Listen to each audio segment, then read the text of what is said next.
So, this is Rufus and this is Gina. Rufus is our Max's brand new dog. Yeah. And Gina is camera shy for some reason. I don't know what's going on. But we wanted you guys to see our dogs. So this is a doggy break. All right?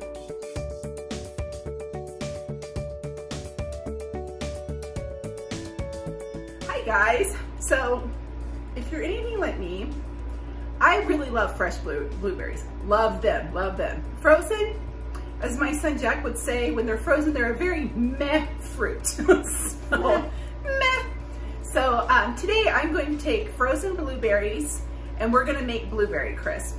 All right, so like I said, we're making blueberry crisp, and what we're gonna start with is we're gonna start with that streusel topping, the part that my family like absolutely loves the most. It's their favorite part. They would actually, well, that's not true.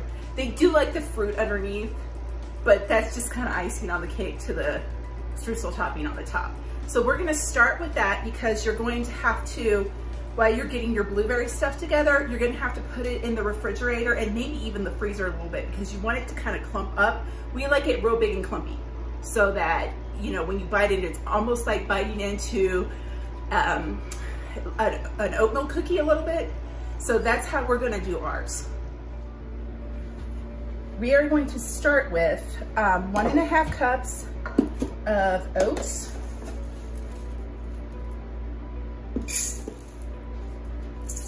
And then we're gonna do 1.5 cups of white sugar.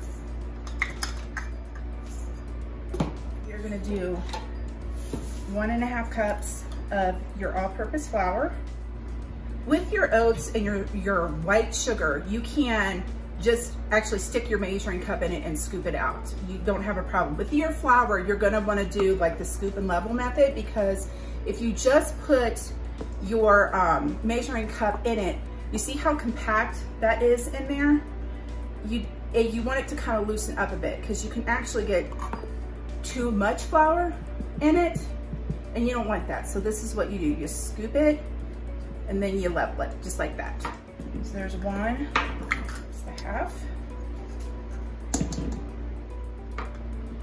This container here, I have to tell you, I'm giving a little shout out to Walmart and their Better Homes and Gardens containers here. I love these. These here, I love, they have a locking lid like this. They come with labels like this. I'm finding in my pantry that square things that are almost all the same size, because I have these and then I have like, this one's for my kosher salt. It has lid, they stack on top of each other. They're all the same size. And so it gives me more room in my pantry. So, but what we're gonna do here is I'm gonna show you with brown sugar, you want to pack your brown sugar in. Like make it really tight, because you want, if it's loose, you're not gonna get the amount that you need. So this is gonna be 1.5 cups of brown sugar. And how I pack mine is I'll get it full like this, and then just kind of push it against the side, like that. And it'll pack it in like that. And there's our other 1/2 cup. Now, I told you about the containers I like. Let me show you the container I don't like.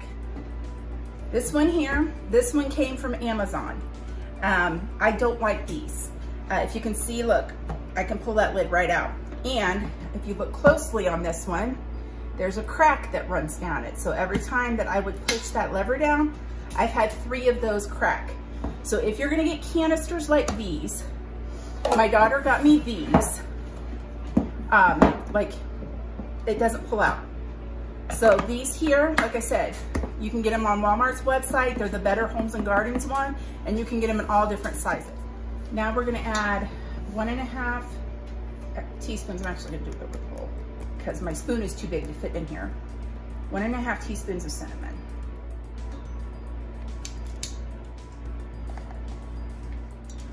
What I'm gonna do now is just kind of chop this up a little bit and mix it together. And we're going to kind of get all the big chunks out. And I mean, it still can have chunks in it, but what we're gonna do now is we're gonna take a whole cup of butter, and I've cut these into little chunks and it's super duper cold. So we're gonna go ahead and put these in here. And then, now you can use a pastry blender for this, you can use a fork for this. I'm actually going to use my KitchenAid mixer for this. So, because I just find it easier to do that way. And we're going to mix this up until it's clumpy. Oh, it's my brand new KitchenAid mixer. If you guys remember, I had a blue one and I used it until it didn't work anymore. So this one we actually got from Costco. And if you have a Costco membership, this was actually about $200 less than they are on the KitchenAid website or on Amazon. So just a little hint there. All right, and I'm gonna put my paddle attachment on it. And then just, there you go. We're gonna turn this on and do it on kind of a low speed, just so it starts, you still want big clumps, you want clumps of butter in it, but you want it to kind of, I don't know how else to describe it, except you want it to be clumpy. So I'll show you what it looks like when we're done.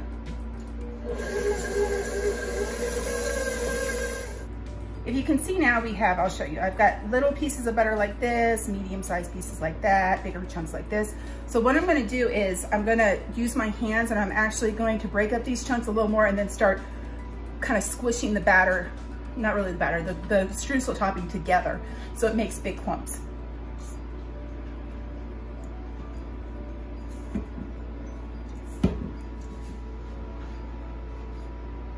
That is what it looks like after you've squished it together. See, so you kind of see it's in clumps like that. You've got some smaller ones, but this is going, we're gonna put this in the refrigerator and let it sit while we make our fruit filling. Frozen fruit is great because you can have fruit all year round. The only problem sometimes with frozen fruit, frozen vegetables, things like that, is it changes the texture of the berries. So instead of a blueberry kind of popping in your mouth, when these thaw, they kind of are like, wah, wah, wah. Like they're squishy. We've even used them in smoothies and we realized we don't like just a blueberry smoothie because it's mealy. So, but these will be good like in baking, like if you did blueberry muffins or like this blueberry crisp or something like that, or even if you were making blueberry preserves. These work really great in it. Just to eat on their own, it's like, it's meh. So we are going to put 6 cups of blueberries in here. Now this is a 4-cup container, so I'm just going to do that and then do 2 more cups. So that was a little more, but I only had a little tiny bit left in the bag and I didn't want to put it back in the freezer. So, all right, and then now we're going to put in 4 tablespoons of just plain white sugar. And my 1 tablespoon is broken. If you look here, this is a half. My 1 tablespoon got broken. So if you see me put more than 4 in here, it's because this is a half and not a whole.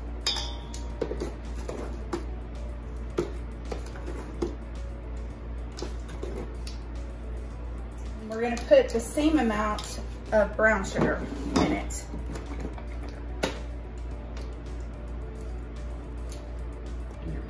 Yep, and I'm packing it.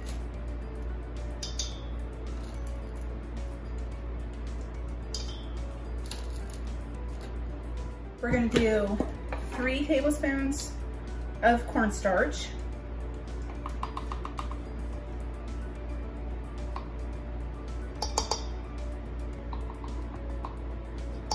Cornstarch is going to help give it that that gel-like texture that you need for it to kind of hold together and not leak out everywhere. We're gonna do a 1/2 teaspoon of cinnamon.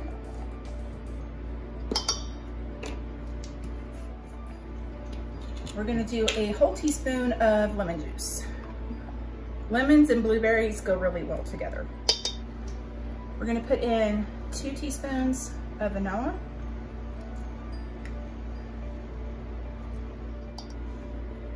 You're now going to mix this up. What you're looking for is to not have any of your cornstarch, any clumps of it, because that's gonna be gross. You don't want to I think I need my wooden spoon. This isn't working.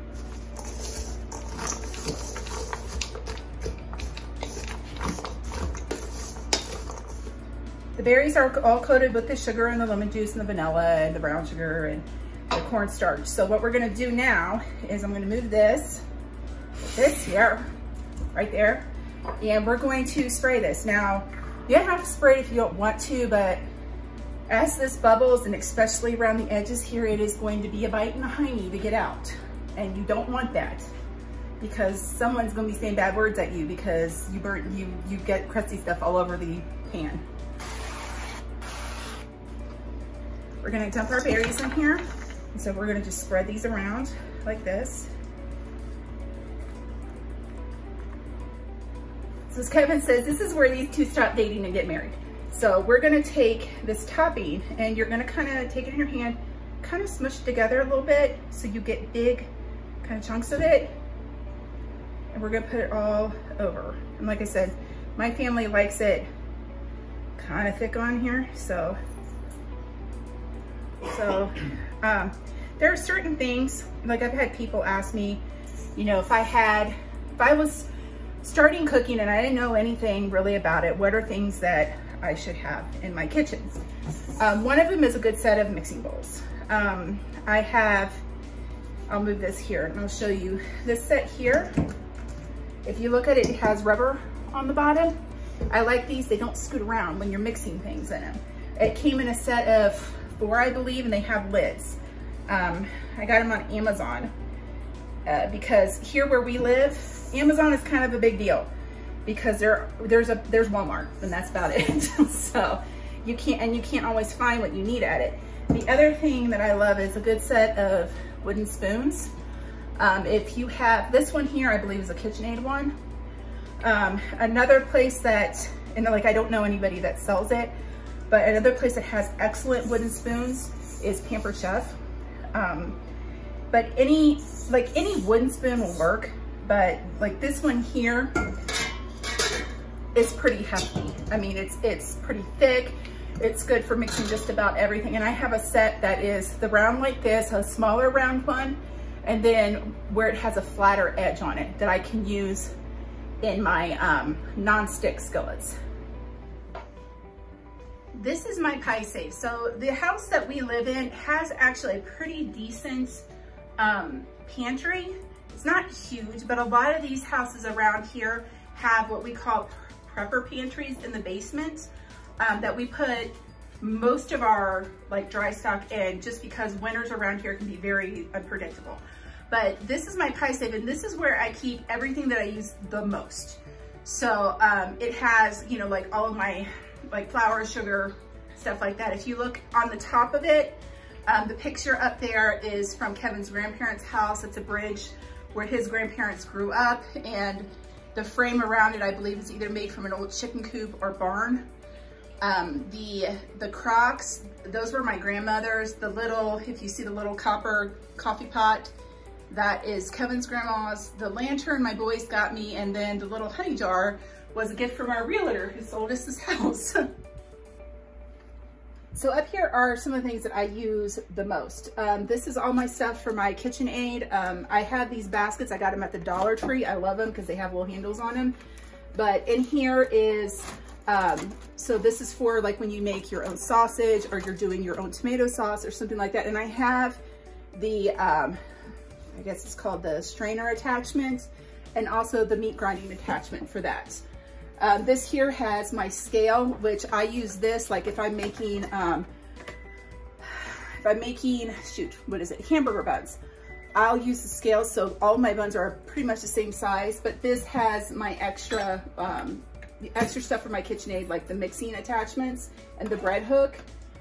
We have a French press coffee maker, which has kind of changed our life when it comes to coffee. I find with this, your coffee's not nearly as harsh and acidic. So we really like that. It's awesome. Stuff for I have a Ninja blender, food processor, things like that. So here's the food processor bowl, the big blender thing. We do smoothies, so these cups come in really handy and they all connect. And this is the little blender attachment that goes on top of these cups, and they all have little sippy lids. So you have your own sippy cup. Here's what I was talking about with the square items. All of these, they stack on each other. They're all the same size. So it makes it a lot easier to get stuff in. Half the time packaging is my nemesis because it's never all the same size. And here, like I said, I have those black ones. This one's cracked, and that one's cracked. So don't recommend those, recommend these. You know, I have things that I still need to get extra ones of these for, like for the coffee. I have extra cocoa powder here. I need a bigger one than this for it. You can see at the bottom, I have my bigger containers. There's my all-purpose flour, my sugar, rice, my baking mix that I make homemade, and then bread flour. Those are the things that I use the most. So they stay in this cabinet here so I can get to them quickly. Okay, here's my deep dark little secret. I'm a cookbook junkie. These are all of my cookbooks. Some are mine, some are the shared recipes. If you are new to cooking, actually the Dining on a Dime cookbook is a really great one. My grandmother passed away and I have some of her really old cookbooks. Like this one here, the old Better Homes and Gardens one, that was hers from like the 1960s. Our oven is set at 375. You're gonna cook that for 35 minutes. What you're looking for is the blueberry mixture to be kind of bubbly and to get thicker, and for the streusel top to get like crunchy, crispy, a little golden brown. So that's what you're looking for. So start at 30 minutes. If it's not what you like, move to 35, and if you need it a little longer, go from there. So the wonderful thing about this crisp is you can use any fruit. You can use, my mom was the queen of apple crisp. I mean, you can ask my kids, like anytime like they go to her house, she'll make it and they're like, oh, it smells like Mima's house. But when I was a kid, we had an apple tree in our backyard and she used to make them all the time.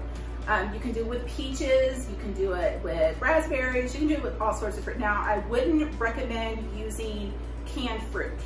Canned fruit's already cooked unless you want complete mush. I would use either frozen or fresh with it. You can also use pie filling too if you want. If you don't want to go through the step of kind of mixing the blueberries with the cornstarch and all that kind of stuff, you can do it really easy, and all you really have to make is the streusel topping and throw a couple cans of pie filling down in the bottom of your thing. So it's really easy to do. It's really easy to make. It's something that I've not found a person that didn't like it. So it's just one of those crowd-pleasing desserts, and it makes your house smell fantastic when you make it. The timer has gone off. Oh, yeah, we did ours for 35 minutes. You can see it has gotten thicker. It's brown on the top. Now, you are going to want to dig into this, but don't do it. This is like lava. You want to let it sit until it's warm, but not still bubbling, because that is going to hurt you. Don't do that. So we're gonna let this sit for maybe about 15-20 minutes. It'll still be warm, but it's not going to kill you when you eat it. Oh, it's done. So as you can see, you've got kind of that, that gel going on there. It's thickened up, it's nice and brown. It's not going to hurt you when you eat it now because it's not super hot. So I'm going to go ahead and cut a piece of this, put it in our bowl, and we're gonna try it.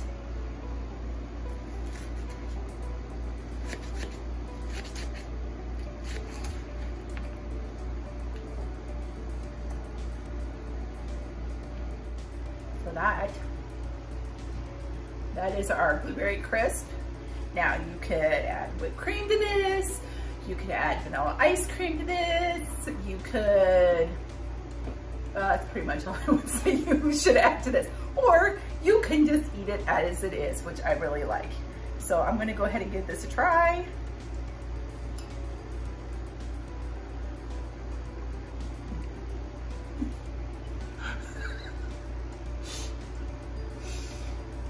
Oh my gosh. That takes a very berry and makes it like dance worthy. And I won't dance because you just saw that. And that's not pretty.